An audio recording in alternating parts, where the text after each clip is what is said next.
title na ating pinag-aralan ng last Sunday?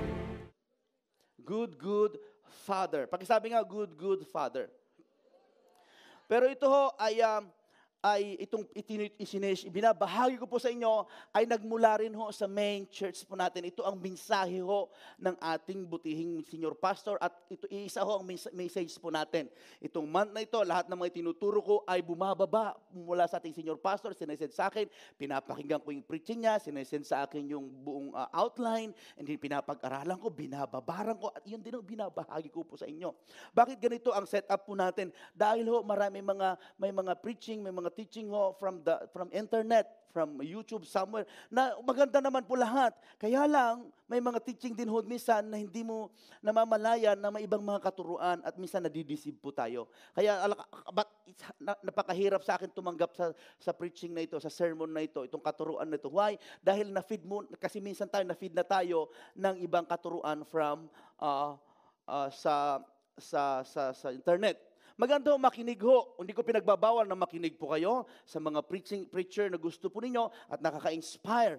Pero sisikapin ko po sa inyo, sabihin ko sa inyo, ako pa rin ho ang pastor po ninyo. Yung pinakinggan nyo halimbawa na preacher, na naman niya kayo pupuntahan dito at ipagpipray. Hello? Hindi niya kayo masishake hand. Hello? Okay lang ba yon?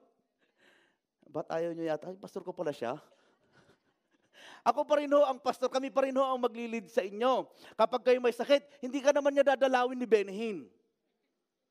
Di ba? Kaya pag kayo may hindi ka naman pupuntahan dito. Maliban lang kung yung mayaman ka talaga and then papamasahian mo siya para bisitahin ka lang sa hospital, sosyal. Okay? Naintindihan po natin? Mahal niyo pa ba ako? Mahal ba natin ang ating simbahan? Mahal natin ang Diyos? Mahal mo ba yung katabi mo?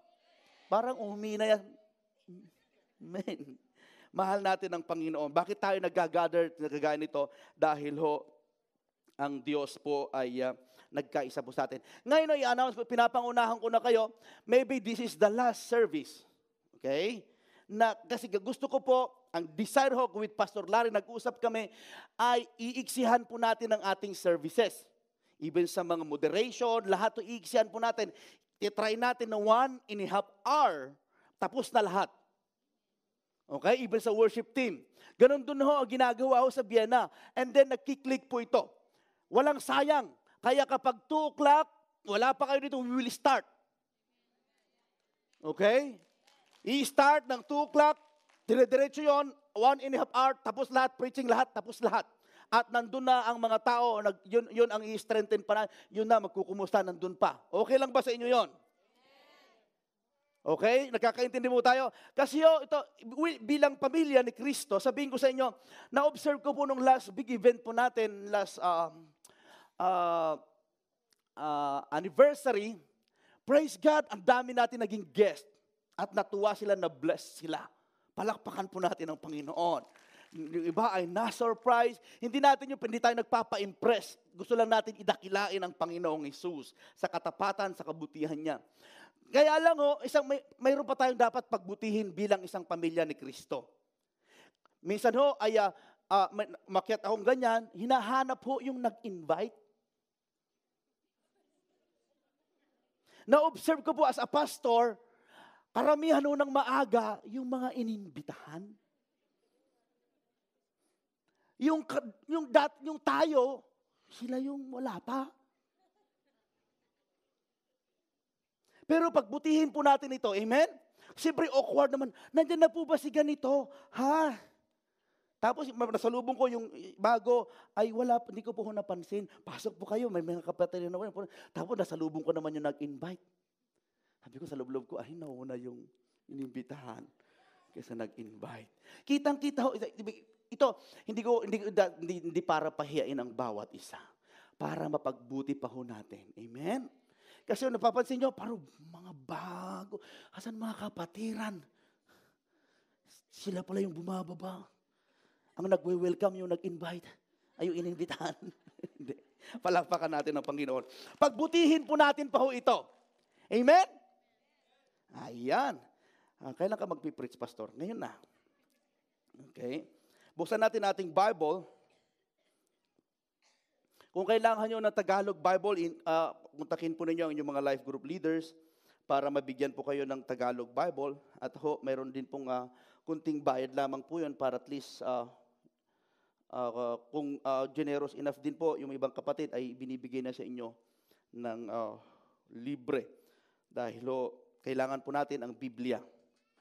Ngayon ay part 2, ang topic po natin, ang title niya, He is risen and we are alive in Christ. Pakibasa nga 1, 2, 3, go. Ang ganda ng design, ano? Girl na girl ang dating. He is risen and we are alive in Christ. Si Kristo ay buhay sa atin at tayo ay buhay din sa pamamagitan ni Hesukristo. Kaya pag ang Kristiyanong buhay, ang born-again Christian, isang beses ipanganak, okay? Unahin ko. Ang hindi nakakilala sa Diyos, wala si Kristo sa kanyang puso, isang beses ipanganak, 2 beses mamamatay. Okay? Ang nakakilala kay Kristo, 2 beses ipanganak, 1 beses lang mamamatay. Paano yun, pastor? Isang beses ipanganak, tapos 2 beses mamamatay ka sa flesh. At the same time, kung hindi mo tinanggap si Kristo bilang tagapagligtas, wala kang relasyon sa Kanya, hindi ka talaga, wala talaga siya sa buhay, walang yung bang malalim na relasyon sa Kanya, at hindi mo talaga siya Lord and Savior sa buhay mo, mamamatay ka sa flesh, mamamatay ka rin spiritual, yung eternal separation yon.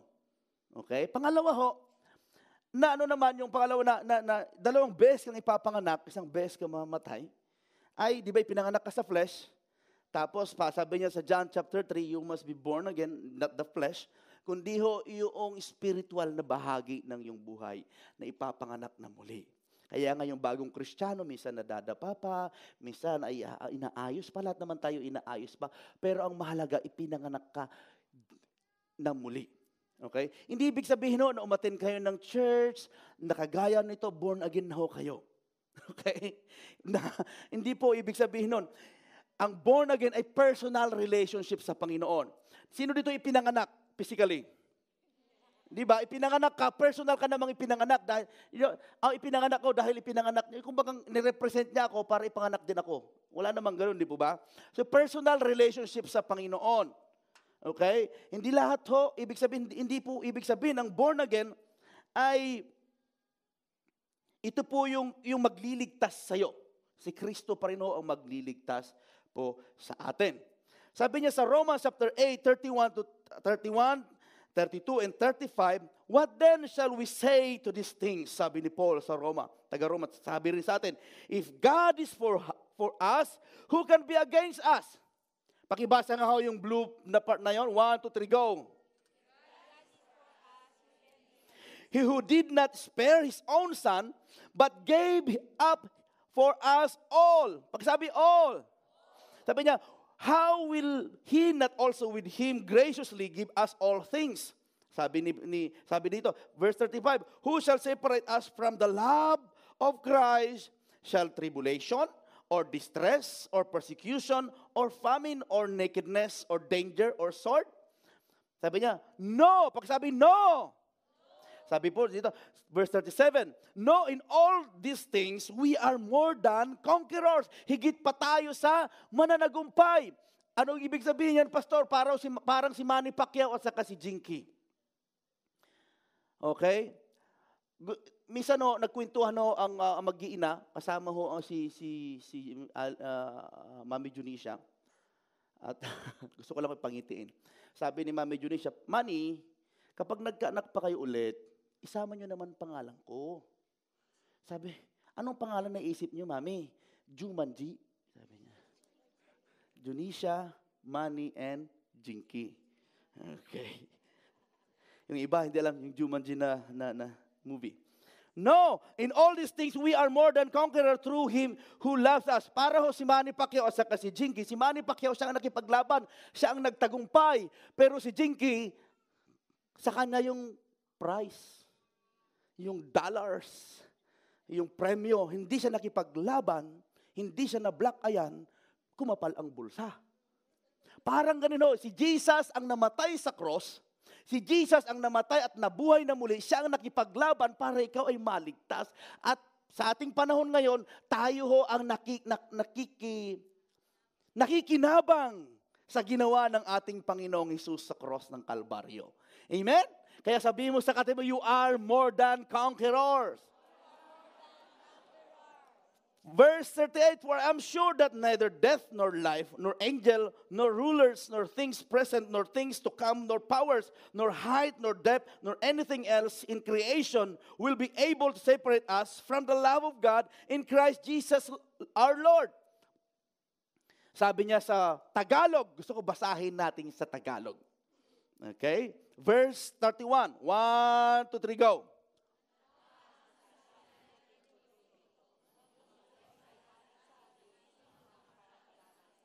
Verse 32.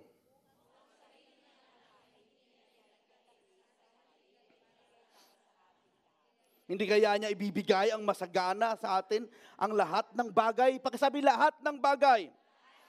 Sabay-sabay natin, verse 35. Sino ang magkakapaghiwalay sa atin sa pag-ibig ni Kristo? Ang kaguluhan, pag-uusig, pagkagutom, kahirapan, panganib o kamatayan? Sabi niya, hindi. Pakisabi, 1, 2, 3, go.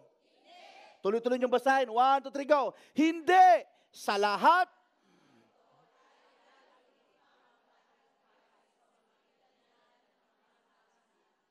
Sapagkat,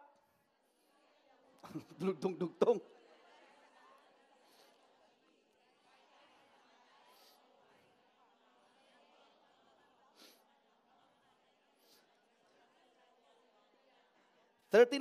ang kataasan o ang kailaliman o alinmang nilalang. Sa pag-ibig ng Diyos na pinagkaloob sa atin sa pamagitan ni Kristo Jesus na Panginoon.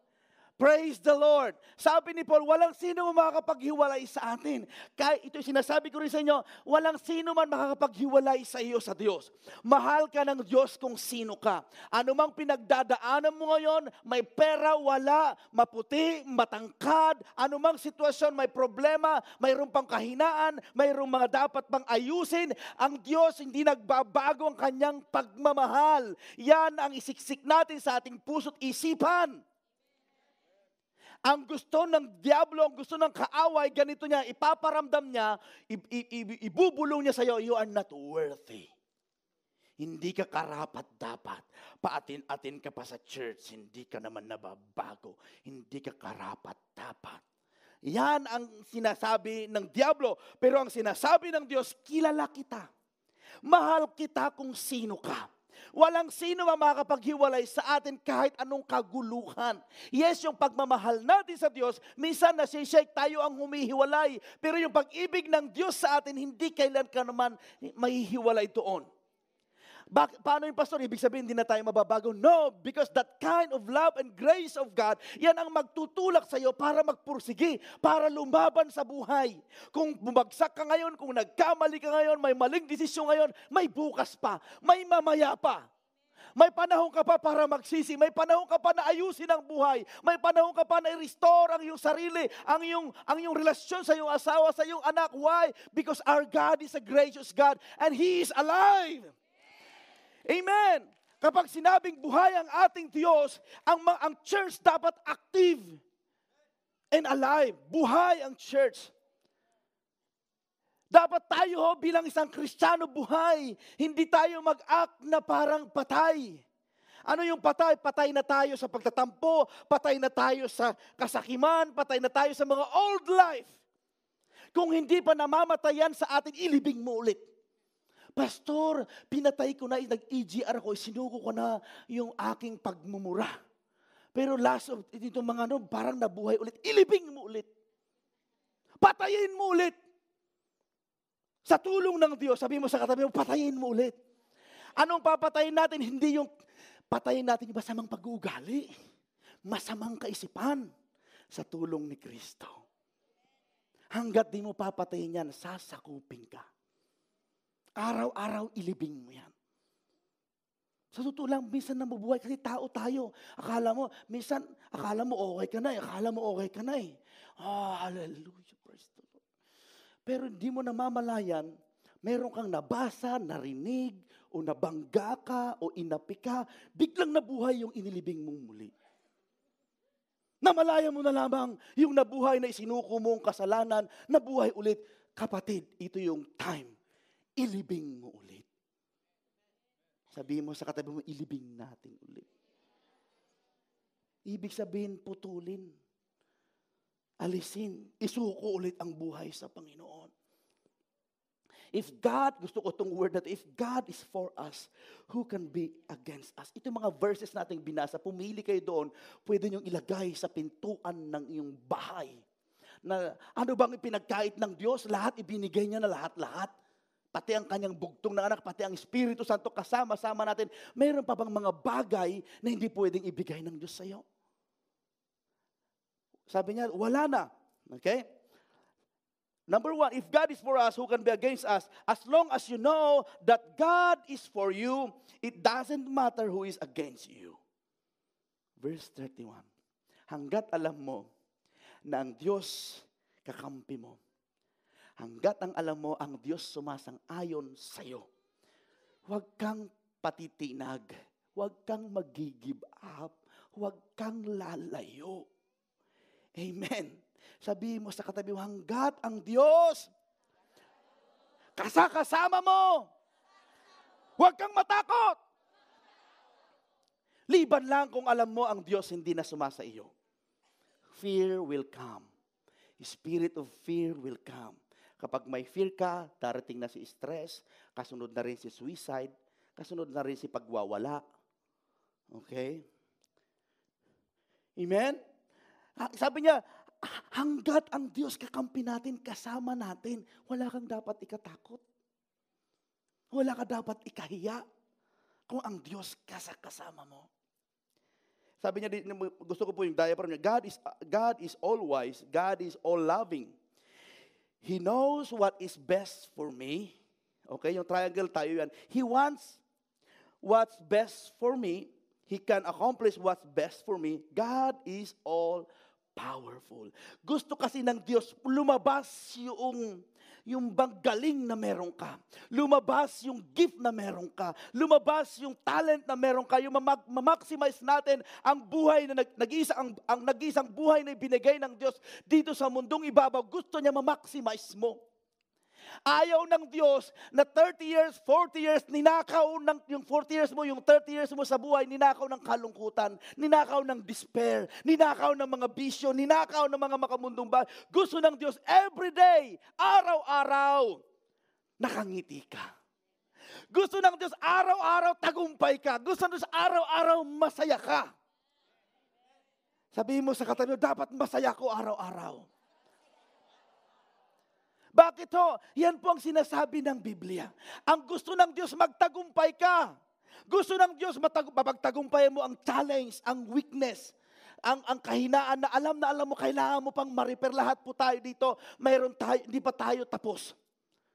Even si pastor, hindi pa rin tapos. Amen? Gusto ko pang maranasan kung anong gustong ipaparanas ng Diyos sa akin. Kaya lang tayo minsan tinatapos na natin ang ating sarili. Tinatapos na natin ang ibang tao.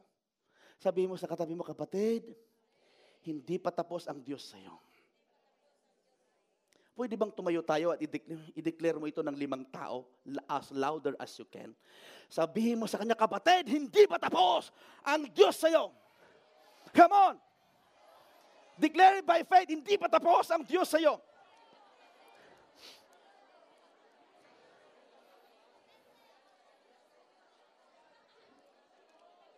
Amen! Kapag natanggap mo yan, palakpakan mo ang Diyos. Dahil mayroon tayong Diyos na nagmamahal, nagtsatsaga kung ano yung isusuko mo. Yes, hindi pa tapos ang Diyos. Kaya lang hinihintay niya na isuko mo yung mga bagay na dapat ipinapasuko niya. Kung gusto mong maging buhay ang Diyos sa iyong buhay, magkaroon ka ng malalim na relasyon. Makipagniig ka at makikita mo ito pala yung sinasabi ni Pastor. Hallelujah. Tingnan nyo, bakit ko pinatayo? Dahil para iwas antok. Hallelujah. Kasi nagpipreach ako about alive, about buhay. Hindi ko nakikita kung nakapikit ka kayo o wala. Ang sinyalis ko lang kapag lupaypay na, yung liig tulog na. Okay? Yung iba mautak, nakaganon, nakanganga naman. Hindi, kapag si pastor daw, nakalupaypay. Pero nakaganon naman, pero nakanganga. Kita ko pa rin yung nakanganga. Kaya kapag nakaganyan pa, matuwid pa yung ulo, gising yon. Pero kapag lupaypay na, kailangan tumayo. Amen? If God is for us, who can be against us? Dito sa 2 Kings chapter 6 to 15 to 17, mayroong sitwasyon na kung saan si Elisha, mayroon siyang servant, si Gehazi. Sabi niya, when the servant of man of God got up and went out early in the next morning, an army of horses and chariots had surrounded the city. Oh no, my Lord, what shall we do? The servant asked, don't be afraid. The prophet answered, those who are with us are more than those who are with them. And Elisha prayed, open his eyes, Lord, so that he may see. Then the Lord opened the servant's eyes, and he looked and saw the hills full of horses and chariots of fire all around Elisha. May labanan, mayroong digmaan. At that time ay kabi-kabila ang kanilang kalaban. At si Elisha noon ang naglilid. Tapos wala na silang, si Elisha nakikita niya na mayroon siyang kakampi, na mayroong mga angels, mga chariot, mga heavenly hosts na pwedeng magtanggol sa kanila. Nakikita na niya yun spiritually. Pero itong yung servant niya ay hindi niya nakikita. Nasa physical na mata lang ang kanyang ginagamit. Sabi niya, paano mo sinasabi mo, Lord, na mayroon kami sa kanyang Lord na si Elisha, na mayroon tayong kasama. Titignan ko ang paligid na papaikutan na tayo. Sabi niya, pinagpray niya, Lord, buksan mo ang kanyang mata. Hindi ibig sabihin, bulag siya. Ang kanyang spiritual na mata. At makita niya ang dapat niyang makita. That's my prayer sa inyo. Nabuksan ng Diyos ang ating spiritual na mata, ang ating pananaw, na makita mo na mayroong kang kakampi. Yan ang mensahe nito. Makita mo na mayroong kang Diyos na kakampi. Makita mo na mayroong kang church na kakampi. Makita mo na mayroong kang pamilya na kakampi sa labanan na pinagdadaanan mo sa buhay ngayon. Tapikin mo yung katabi mo, kakampi mo ako, kapatid. Ulitin mo sa kanya, hindi mo ako kalaban. Kapag kinukurik kita, kakampi mo ako, hindi mo ako kalaban. Hello? Napakaganda na malaman natin na mayroon kang kakampi. Why? Lumalakas ang loob mo. Kailangan nga lang makita natin sa ating spiritual na mata, mayroon kang kakampi. Pangalawang mensahe niyan, kailangan na makita natin sa spiritual na mata na marami nang ginawa ang Diyos sa buhay mo na himala. Minsan kasi nakafocus tayo sa mga taong umaatake sa atin, sa mga problema, sa mga pangangailangan. Nakafocus tayo sa trabaho, sa mga kailangan ng ating personal, physical na pamata ang ginagamit natin. Pero subukan mong buksan ang spiritual mong mata. Makikita mo, Lord, mahal na mahal mo ako. Napakalayo ko, minsan ako'y nanghina, pinalakas mo, in-encourage mo ko, mahal na mahal mo ako kung sino. Pag yan ang nakikita mo, walang Kristiyanong magbabackslide. Ulitin ko, walang Kristiyanong lalayo sa Diyos. Kapag nakita niya ang kanyang sarili sa harapan ng Diyos na mayroon siyang kakampi, may nagmamahal, hindi ka basta mag-give up. Hello? Hallelujah. Lahat ng inaantok magsabi ng amen. Malakas.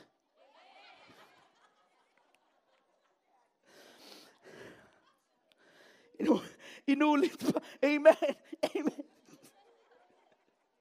Palakpakan natin ang Panginoon. Nakita niyo si Moses, biniyak ang dagat. Makadaan lang ang mga Israelites. Kapatid, mayroong mga sitwasyon nakaka-overwhelm ang problema. Pero you know what? Ang Diyos willing siyang biyakin ang mga sitwasyon. Magtagumpay ka lang. Kaming dalawang mag-asawa, ni patutuo ko rito. Akala ko suntok sa buwan talaga si Pastor Rakati sa akin. Kasi nasa Pilipinas ako, nasa Vienna siya.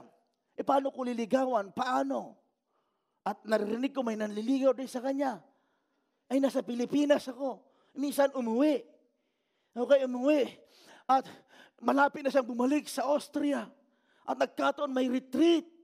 Ang leadership kasama siya na magpapatotoo. At ako maiiwan sa church. Sabi ko, Lord, napapaibig na po ako.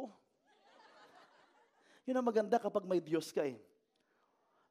Sabi ko, hindi na ako aalis. Lord, tutulog na ako. Itinulog ko na lang.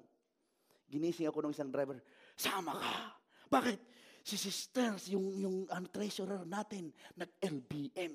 May bakanting isang upuan. Akala nyo, sabi ko, Lord, pinapasalamatan ko hanggang ngayon yung treasurer na yun.